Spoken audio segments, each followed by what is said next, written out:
Hello hi, నేను మీ శ్రావణి. ఇప్పుడు ఈ సీజన్లో మీకు చింతకాయలు వచ్చినాయి, మా దగ్గర అయితే వచ్చినాయండి. నాకు చాలా చాలా ఇష్టమైన చారు అన్నమాట ఈ చారు.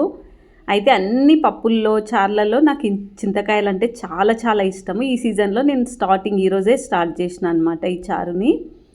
ఇప్పుడు ఇది మీరు కూడా చూసి తప్పకుండా ట్రై చేయండి. ఎంత టేస్ట్ ఉంటుందంటే అన్ని పప్పు చారులు బంద్ చేసుకొని ఇది చేసుకుంటారనమాట. ఓకే, ఇక్కడ చింతకాయలు అయితే తీసుకున్నా నేను.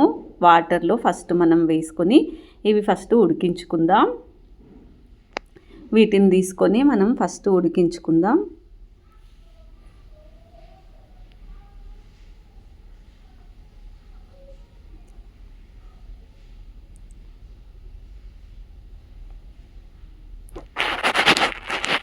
ఓకే, ఇప్పుడు ఇవైతే స్టవ్ మీద పెట్టుకొని ఉడికించుకుందాం. నెక్స్ట్ వచ్చేసి మనము ఒక కుక్కర్లో పప్పు తీసుకున్నాను నేను కడుక్కొని. దానిలో ఇప్పుడు మనం పచ్చిమిర్చి, టమాటా, పసుపు, జీలకర్ర, వెల్లుల్లి అనమాట ఇవి మాత్రమే వేసేసుకొని ఇప్పుడు కుక్కర్ మూత పెట్టేసుకొని ఇది ఒక 4 విజిల్కు ఉడికించుకుందాం. చింతకాయలు కూడా ఉడికిపోతున్నాయి ఇక్కడ. ఇప్పుడు బంద్ చేసుకుందాం. ఈ నురగ వస్తే చాలు బంద్ చేసుకోవాలన్నమాట.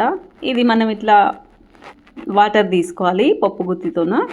చింతకాయలు మొత్తాన్ని కాలుతాయి కాబట్టి మనం ఇట్లా తీసుకోవచ్చు. ఇది పక్కన పెట్టేసుకుందాం. ఇప్పుడు పప్పు కూడా ఉడికిపోయింది నాకు.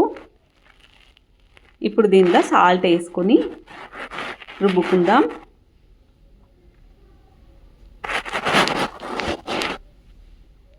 ఇందాక మనం చింతకాయ వాటర్ పెట్టుకున్నాం కదా పక్కన, అది పోసేసుకుందాం. మనకు రుచికి తగ్గట్టు అంటే పులుపు ఎంత కావాలనో చూసుకోవాలన్నమాట.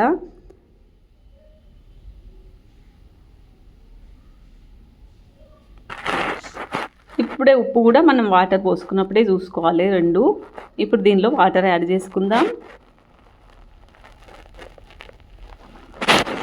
నేనైతే కొంచెం చారుగానే తింటాను అనమాట ఈ చింతకాయ చారు. సో ఇంత తీసుకున్నా నేను. ఇప్పుడు దీంట్లో కొంచెం ఉప్పు కూడా చూసుకుందాం. ఓకే, ఇప్పుడు మళ్ళీ ఇది మరిగించుకోవాలి ఒకసారి, ఎందుకంటే చింతకాయలు మసలాలి కాబట్టి మరిగించుకోవాలి.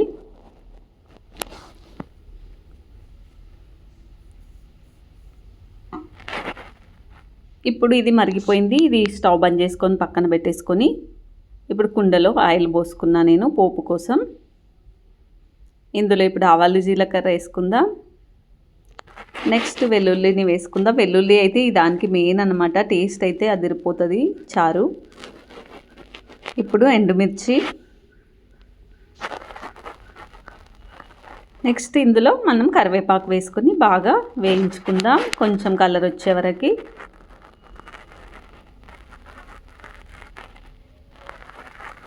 ఇప్పుడు ఇందులో పోపును వేసేసుకుందాం.